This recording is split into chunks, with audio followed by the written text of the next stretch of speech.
Hi, thank you for joining us on this episode of Sports Bets for Free. My name is Scott Jenkins, your host, just a local sports bettor here in Phoenix, Arizona. And hopefully today with our picks and your picks, it's going to be another profitable day for you. December 17th, NBA for us today. There's only, looks like 5 games on the board.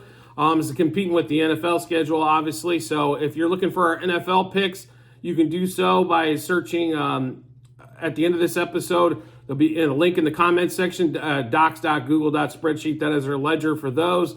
And then also have today's NBA picks that we have on there. Feel free to search through any of those as we get into a busy day in sports. So we'll get started here as there is an early game. Magic at the Celtics. This is Celtics just drubbed them. And these back-to-back games like this are pretty tough. It's pretty tough for both teams to win and cover both, especially favorites. I don't know if the Magic can win today, but I definitely think they're going to put forth a better effort than they did in the last game against the Celtics. And I don't think the Celtics are going to be quite as hot. So the Celtics are like 8.5, 9-point favorite, total around 220, 8.5. And this is just a play based on the back-to-back of these natures of games consecutively against the same team and at the same arena. So we're going to take the Magic today. Plus 3.5 first quarter, plus 5.5 first half, plus 9 for the game. Paolo Banchero over 22.5 points. Franz Wagner over 31.5 par. That's going to be points, assists, rebounds combined. Jason Tatum over 2.5 turnovers, and Jaylen Brown over 2.5 turnovers. The one thing this Magic team does is turn the other team over quite a bit, especially when they're cooking. So we do like Tatum and Brown, who handle the ball a bunch, to turn the ball over. Also, we like the Celtics under 118.5 team total. So one more time in this Magic game, like I said, we're going with the Magic against the Celtics here just because it's the back-to-back, same arena, same team. So Magic plus 3.5 first quarter, plus 5.5 first half, plus 9 for the game. Banchero over 22.5 points. Wagner over 31.5 par, points, assists, rebounds combined. Jason Tatum over 2.5 turnovers. Jaylen Brown over 2.5 turnovers, and the Celtics under 118.5 team total. I just think Magic plays a lot better defense today. Maybe not quite as hot as shooting from the Celtics. That game stays a little bit lower number, which allows the Magic to stay within range. Next game up, Pelicans at the Spurs. Spurs 8-point home dog, 237.5. Congratulations to them for getting off the mat after losing 16 in a row, 17 in a row. Wembanyama has definitely shown up a little bit more playing in the paint. Thank God. When you're 100 foot tall, you should go down there and play. His block totals have been great. His rebound totals have been fantastic as of late. So a lot of positive things to see from the Spurs. The problem that the Spurs have is the rest of the team really doesn't play defense. Number one, Wembanyama is a little young yet to kind of, I think, lead the team in scoring. Vassal's a good option for him. They really need a point guard. They could use definitely some other pieces, but they're definitely building a foundation. I think they're in San Antonio. If they win 30 games this year, that's perfectly fine. Nothing wrong with that. And I think a lot of people are going to want to play with Wemby. Maybe not your top tier free agents, but maybe second tier free agents, and you can bolster that roster pretty quickly. I just think they definitely need to develop a point guard or get a point guard going down there. But anyway, in this particular matchup in the Pelicans and the Spurs, we are going to stay away from side and the total. We do like a few player props, and they're all centered around Wemby. What a shock, right? So Wembanyama over 12.5 rebounds. This is his highest total so far as he's been knocking these 11.5s and 10.5s out of the ballpark. The book's finally like, screw it, we're going to 12.5. So we'll still go over 12.5. To be really honest, he's good for 13 to 18 rebounds a game in my opinion. So I think his floor is around 10. So you're telling me he's got to get 3 more than his floor? I think he can easily do it. He just has to stay out of foul trouble. Wemby over 2.5 turnovers, because when you're that tall, just a lot more opportunities between the ball, and bad passes. And he still takes a lot of chances with passes that he shouldn't do, that he maybe got away with before on that one. So we like the over turnovers as well on that one. And then the over 2.5 blocks is... I will say this. I think he should lead the league in blocks by the end of the season. If he stays healthy for majority of the season, 4 blocks a game is not out of the realm for Wemby. So Wembanyama over 12.5 rebounds, over 2.5 blocks, and over 2.5 turnovers in that Spurs Pelicans, and it is the first meeting with Zion and Wemby, as I think Wemby or Zion was out the first 10 times the team played. So we'll get into now the night games for the Sunday night slate. There's 3 games left. Bucks, Rockets. Bucks is 7-point home favorite, 230 total. I will say this about the Rockets. They do play defense, which is something that, excuse me, that the Bucks do not do. So really liked the Rockets in this one. I don't know if we think the Rockets are going to keep it close, but I don't know, like at the end of the game, all of a sudden it gets out of control. Here's the one thing that can happen. The Bucks could steamroll the Rockets and win by 30. I think more times than not, this game's going to be pretty tight, but there is that big path that the Bucks just have way too much offensive firepower for the Rockets to hang with. So we are going to play a few player props in this game. We'll stay away from the side and the total. Giannis over 11.5 rebounds. He didn't get there yesterday because why? Because the Pistons just, I swear the Pistons lay down in the first 2 quarters, in the first half, allow the other team to get up 30 or 40 points up, and then the game's over and everything's screwed player prop wise, unless you're on a bunch of unders. Jalen Green over 17.5 points. Jalen Green over 1.5 three-pointers made. And Giannis over 3.5 turnovers. Now we go to Jalen Green here, as the Bucks are not a big subscriber in playing defense, especially perimeter-wise. I understand the Lillard trade may work later on, but there is a huge discrepancy in defense, especially perimeter defense that they've had since they made the Lillard trade. So I understand Drew Holiday is not the offensive weapon that Lillard is, but I think he saves you 10 points defensively.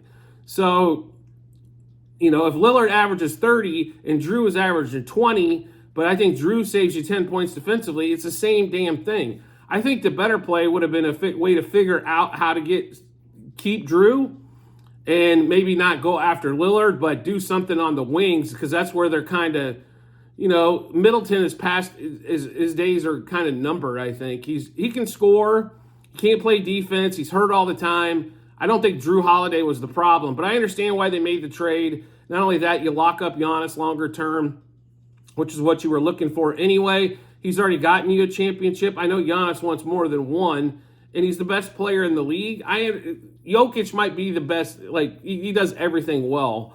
But if you look at the numbers that Giannis can put up with offense and then rebounding as well, it's pretty hard to beat. So if Giannis could ever figure out how to develop a 3-point shot and be consistent from the free throw line, I think that's really the areas that if he wanted to spend an offseason working on those 2 things, I think he could really do some damage for the Bucks. But we do like Giannis over 11.5 rebounds and over 3.5 turnovers, and Jalen Green over 17.5 points and over 1.5 three-pointers made. Next game up, Wizards and the Suns. We probably like this game the best out of most everything. The Suns 13-point favorite. We don't like that part, but we do love the total only at 246. The last few Wizards totals, have been 260. So we do like the Suns over 59.5 first quarter, over 120 first half, over 246 for the game. Devin Booker over 28.5 points. Devin Booker over 43.5 par, points, assists, rebounds combined. Booker over 8.5 assists. Kevin Durant over 2.5 three-pointers made at plus money. And then we also like the Suns over the 130.5 team total because it is the Wizards' Matador defense. To be really honest, I don't know if the Suns are going to get this figured out until after the All-Star break. It's kind of like we mentioned earlier in the season when we were fading the Bucks every time just because it was too easy to make money on the other side. So as they're trying to get things figured out. So the Suns are struggling. Bradley Beal played a whole whopping 5 minutes before he got hurt again, and God knows when he'll be back. I don't know if the big three is ever going to play together. This is why we're in Phoenix. I wasn't a huge proponent of either trade for Durant or Beal. I just thought you stripped away so much. Mikal, can you imagine if this team right now had Booker, Bridges, Cam Johnson? I like the deal for getting rid of Ayton better than mostly everything else on that plate. I thought Ayton was, Jokic, is my opinion, if he stays healthy, is a much better player. Still can't believe the Blazers thought otherwise. He rebounds better. He can score better. I mean, I think he's better at a lot of different things, and he plays better defense. But Durant can light it up. I just don't. If he stays healthy, I'll put my foot in my mouth on this one. Bradley Beal will not. That was even though the Wizards only got like 5 second-round picks for Beal, it was still the steal of the century, getting rid of that contract.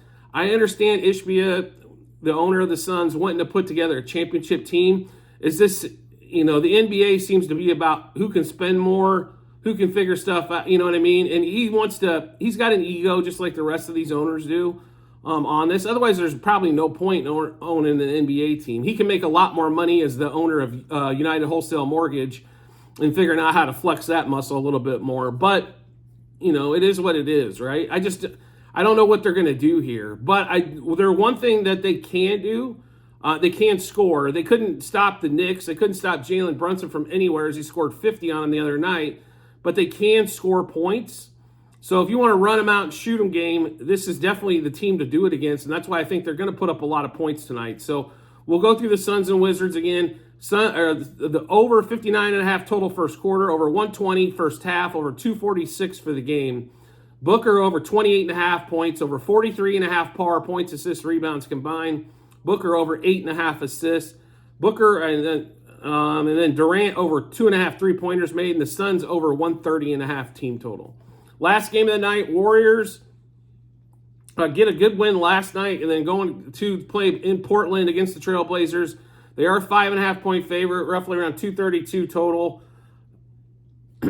I don't know what else to tell you, but the Warriors are going to win this game, and they're going to cover. Steph, I think, will put up 30 points, maybe 32. He had 37 last night as they got the win, and they covered by a hook. I think they're going to, I don't think they're on like this huge run, but they have to get things figured out without Draymond being in the offense. So I think they've got something kind of little maybe figured out, but I think they got more than enough to handle the Trailblazers, even if they decide to sit some players tonight because of the back-to-back, which I don't know if they're going to do, but I honestly think that they've got something figured out here against the teams that are inferior. Now, when they go against just as good a competition or better, I think they're going to struggle, but these inferior teams, they should be able to cover those and win those games. So we like the Warriors minus 1.5 first quarter, minus 2.5 first half, and minus 5.5 for the game. We also like Warriors over the 118.5 team total, as I think 120 should be easily attainable. And Steph Curry over 28.5 points. There is some spots I've seen where at 27.5, it was just the juice was so crazy. We're willing to take the chance on the extra point. So one more time in that Warriors-Blazers game, Warriors minus 1.5 first quarter, minus 2.5 first half, minus 5.5 for the game. Warriors over the 118.5 team total, and then Steph Curry over 28.5 points. Like we mentioned before at the end of this episode and every episode that we do, there will be a link in the comments section to the Google Sheets. It'll say docs.google.spreadsheet and a bunch of other stuff after it. This is our ledger of our bets. It's all of our bets that we placed, how many units, what juice we got those at, what book we placed them at, and then obviously result. Yesterday, pretty good day in basketball. If it wouldn't have been for some heartbreakers in the college basketball realm, I think we could have even had a better day. But so away it goes. Still almost a 75-unit day yesterday. Up over 1,200 units for the season in basketball. We're over 2,000 in football. And baseball was fantastic to us at over 7,500 units up. So we're laying out a blueprint on how to make money.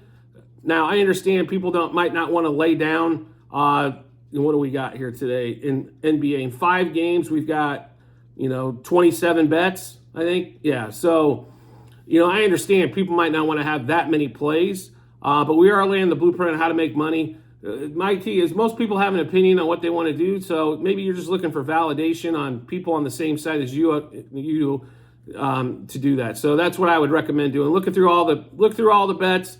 If there's some that you love or some you already had circled, and just give you a little bit of extra confidence heading to that betting app or betting window. And as always, if you can subscribe and get notifications to our YouTube channel, it makes life really simple when you subscribe and turn those notifications on. Every time we drop new bets, you'll get notified to your phone or device. Let you know Sports Bets for Free has dropped that video with the new bets on it. And then you can check that out. And like I said, it'll give you plenty of time, give you tons of confidence heading to that betting app or betting window so we can all make some money. I do appreciate everybody's support as always, and look forward to seeing you on the next episode.